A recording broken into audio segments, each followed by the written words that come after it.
Subscribe कीजिए मेरे channel को और प्रेस कीजिए बेल बटन, जिससे मेरे हर वीडियोस आप तक पहुंचे सबसे पहले, वो भी बिल्कुल मुफ्त।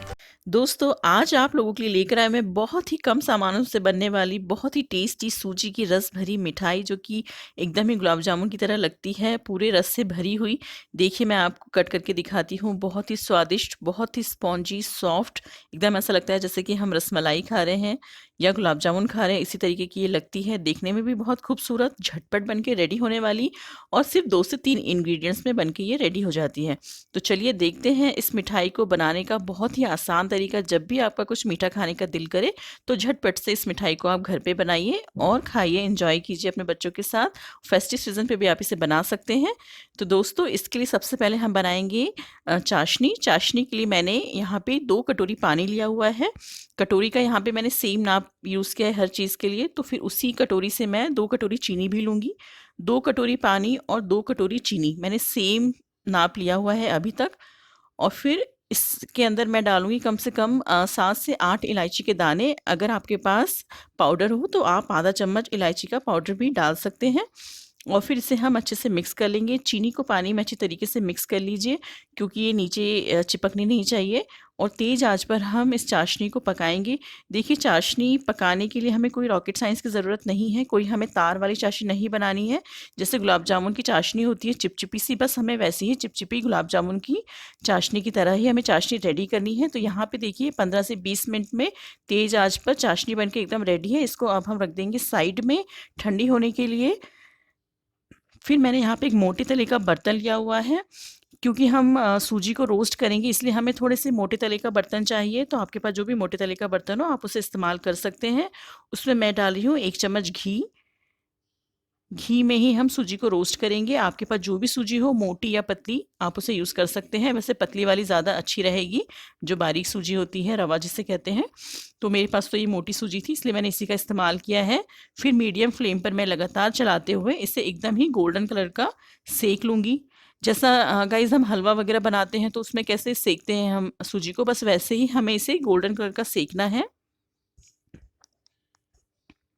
देखिए, बहुत अच्छी तरीके से ये रोस्ट हो चुकी है, एकदम गोल्डन कलर इसका आ चुका है। हमें इसी तरीके से इसे पकाना है। फिर इसके बाद मैं इसके अंदर डालूँगी मिल्क। जो कटोरी मैंने यूज़ की थी चाशनी वगैरह चीनी के लिए, बस उसी कटोरी से 2 कटोरी यहाँ पर मैं इसमें मिल्क डाल रही हूँ। और यहाँ पे जो गैस की फ्लेम है वो मैंने मीडियम कर दी है। मीडियम फ्लेम पर ही हमें इसे सेकना भी है सूजी को, और जब मिल्क डालेंगे तो भी फ्लेम मीडियम होनी चाहिए। और लगातार चलाते हुए हम इसे पकाएँगे। देखिए, इस तरीके से हम इसे मिक्स करते रहेंगे दोस्तों। ये गाँठें नहीं पड़नी चाहिए, इस बात का आप ध्यान रखिए, इसलिए हम अच्छी तरीके से इसे मिक्स करेंगे। लगातार चलाते हुए हमें, जब तक कि मिल्क एब्ज़ॉर्ब ना हो जाए। फिर इसमें मैं डाल रही हूँ थोड़ा-सा जलेबी वाला जो फूड कलर होता है ऑरेंज, वो डाल रही हूँ। आपके पास येलो कलर हो तो डालिए, या तो ये ऑप्शनल है, नहीं हो तो मत डालिए। कोई ऐसा बहुत ही इम्पोर्टेंट नहीं है, लेकिन इसका लुक्स बहुत सुंदर आ जाता है, इसलिए यहाँ पर मैंने ऑरेंज फूड कलर का इस्तेमाल किया हुआ है। अब इसे मैं कंटिन्यूअस मिक्स करती रहूँगी जब तक कि जो मिल्क है वो अच्छी तरीके से एब्ज़ॉर्ब ना हो जाए। देखिए, ये बर्तन को खुद ही जो है सूजी छोड़ना शुरू कर देगी इस तरीके से। तो यहाँ पर जैसे ही सूजी जो है बर्तन को छोड़ना शुरू कर दे, तो फिर हम क्या करेंगे ना, गैस ऑफ कर देंगे और इसको हम लोग एक किसी थाली या बर्तन में निकालेंगे ठंडा होने के लिए। देखिए, अच्छी तरीके से मिल्क भी अब्ज़ॉर्ब हो गया है, बर्तन से चिपक भी नहीं रही है सूजी, इसका मतलब ये ठीक तरीके से पक चुकी है। अब हम इसे ठंडा करने के लिए एक थाली में निकालेंगे। देखिए, यहाँ पर मैंने इसे निकाल के रखा हुआ है। इसे पूरी तरीके से ठंडा नहीं करना है, थोड़ी-सी गरम रहनी चाहिए।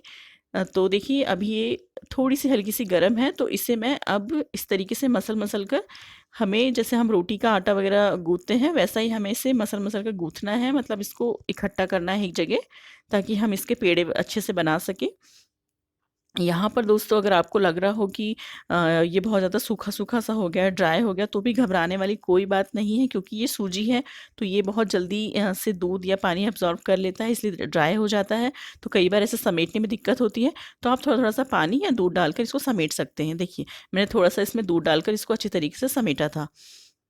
और फिर बस हमें इस तरीके से इसे इकट्ठा कर लेना है, ऐसे रोल करते-करते, जैसे हम रोटी के लिए आटा गूँथते हैं वैसे ही। मैंने यहाँ पर इसको रेडी कर लिया है, थोड़ी सी दूध डालकर मैंने इसको सॉफ्ट किया है। अब मैं इसके पेड़े बनाऊँगी। तो यहाँ पे थोड़ा-सा मैंने घी लिया हुआ है, घी को हम अपने हाथ में लेंगे और अच्छे से दोनों हाथों को चिकना कर लेंगे। यहाँ पे हमें जिस बात का ध्यान रखना है वो ये है दोस्तों कि जब हम इसके पेड़े बनाएँ तो उसमें बिल्कुल भी क्रैक नहीं होनी चाहिए। क्योंकि अगर इसके पेड़े में क्रैक होगी तो जब हम ऑयल में इसे फ्राई करेंगे तो ये फट सकते हैं।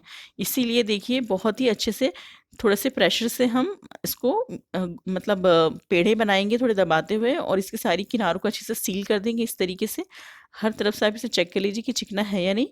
एक और मैं आपको बनाकर दिखा देती हूँ। देखिए पहले थोड़े से प्रेशर से इसको हम दोनों हथेलियों के बीच में रगड़ेंगे इस तरीके से और फिर हम इसका एक पेड़ा तैयार करेंगे और जहाँ पर भी हमें कहीं पे भी ऐसा दिखता है कि कहीं क्रैक है तो तुरंत ही उसको अपने हाथों से सील कर दीजिए। इसमें कोई भी ये बिल्कुल टफ नहीं है, बनाने में बहुत आसान है। देखिए इस तरीके से हम इसे सील कर देंगे। तो यहाँ पर मैंने आपको 2 जो इसकी मिठाई है वो बना कर के दिखा दी, पेड़े बना कर के दिखा दी हैं। इसी तरीके से हम सारे पेड़े बना कर के तैयार कर लेंगे। बिल्कुल भी कहीं पे भी क्रैक्स नहीं होंगी हमारे पेड़ों में। तो यहाँ पर इतने डो में कम से कम 25 से 30 पेड़े बन कर के तैयार हुए हैं और फिर मैंने यहाँ पे कढ़ाई में ऑयल गरम करने रखा हुआ है। आप इसे घी या ऑयल किसी भी चीज़ में फ्राई कर सकते हैं। जब ऑयल अच्छा गरम हो जाए तो हमें इन पेड़ों को ऑयल में डालना है और जैसे ही पेड़ों को हम ऑयल में डाल देंगे तो फिर हम मीडियम फ्लेम कर देंगे। बहुत ज़्यादा तेज़ नहीं रखना है हमें, नहीं तो ये ऊपर से जल जाएँगे और अंदर से अच्छे से पकेंगे नहीं। तो हमें हल्के हाथों से इसे चलाते हुए पकाना है, नहीं तो ये टूट जाएँगे। इस बात का आप स्पेशली ध्यान रखिए कि बहुत ज़्यादा इसे बुरी तरीके से ना चलाएँ, रफली ना चलाएँ। चम्मच को बहुत हल्के हाथों से चलाएँ और इसे पलटते हुए कम से कम 7-8 मिनटों तक कम आँच पे पकाते रहें। बहुत ही जल्दी ये लाइट ब्राउन कलर की इस पे एक लेयर आ जाती है, पक जाते हैं और बिल्कुल भी टूटेंगे नहीं अगर आपने इसमें बिल्कुल क्रैक नहीं रखी होगी तो।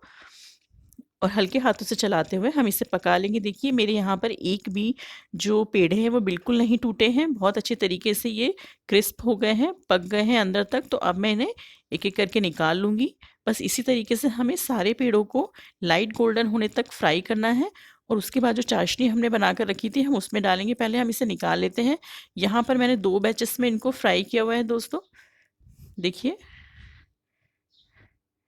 बहुत ही अच्छे लग रहे हैं, बहुत ही खस्ता लग रहे हैं, क्रिस्पी और फूल भी गए हैं। अब मैं इन्हें चाशनी में डाल देती हूँ। तो यहाँ पर मैं इस चाशनी में इसको डालूँगी। चाशनी को हल्का-सा कुनकुना कर लीजिए अगर ठंडी हो गई हो तो। और फिर एक-एक करके हम इसमें चाशनी के अंदर इसे डाल देंगे। ये देखिए एक भी टूटा नहीं है, कितना खस्ता और गोल्डन कलर का ये दिख रहा है। तो अब हम इसे एक-एक करके डालेंगे। दोस्तों जब कुछ भी मीठा खाने का मन करे, बच्चे अचानक से मीठा खाने के लिए बोले या कोई गेस्ट आने वाले हों, अभी तो देखिए लॉकडाउन चल रहा है, हम बाहर की मिठाइयाँ बिल्कुल नहीं खा पा रहे या तो हम मार्केट से ला भी नहीं पा रहे। तो इस टाइम पर हम घर में इस तरीके की मिठाई बना सकते हैं जो कि खाने में भी बहुत ही रसीली लगती है, एकदम गुलाब जामुन की तरह ही ये लगती है, बहुत ही टेस्टी और बिल्कुल 2 से 3 सामानों में ये बन के तैयार हो जाती है, वो भी ऐसे सामान जो कि हमारे घर में ही अवेलेबल हैं। तो बस इस तरह चाशनी में डालने के बाद इसे अच्छे से मिक्स कर लीजिए और इसे मैं ढक कर के आधे घंटे के लिए रख दूँगी ताकि चाशनी अच्छी तरीके से इसमें एब्ज़ॉर्ब हो जाए, उसके बाद हम इसे सर्व करेंगे। तो दोस्तों आधा घंटा हो चुका है, चाशनी बहुत अच्छी तरीके से इसमें एब्ज़ॉर्ब हो चुकी है। अब मैं यहाँ पे देखूँगी, चेक कर लेती हूँ। देखिए यहाँ पर भी एक भी जो हमारी रसभरी है वो बिल्कुल नहीं टूटी, इसका नाम मैंने रसभरी रखा हुआ है, सूजी की रसभरी मिठाई क्योंकि बहुत ही जूसी है, बहुत ही टेस्टी है। तो दोस्तों मैंने तो इसको टेस्ट भी किया, बहुत ही मुझे तो बहुत ही ऑसम लगी, बहुत ही टेस्टी, सॉफ्ट और बहुत ही झटपट बन के तैयार होने वाली ये मिठाई है। तो इस लॉकडाउन में इस मिठाई को ज़रूर ट्राई कीजिए और अगर आपको मेरी ये रेसिपी पसंद आई हो दोस्तों तो मेरे चैनल को सब्सक्राइब कर लीजिए अगर अभी तक सब्सक्राइब नहीं किया है तो। और इस वीडियो को अपने फ्रेंड्स और फैमिली के साथ व्हाट्सएप या फेसबुक पे आप शेयर कर सकते हैं। Thank you.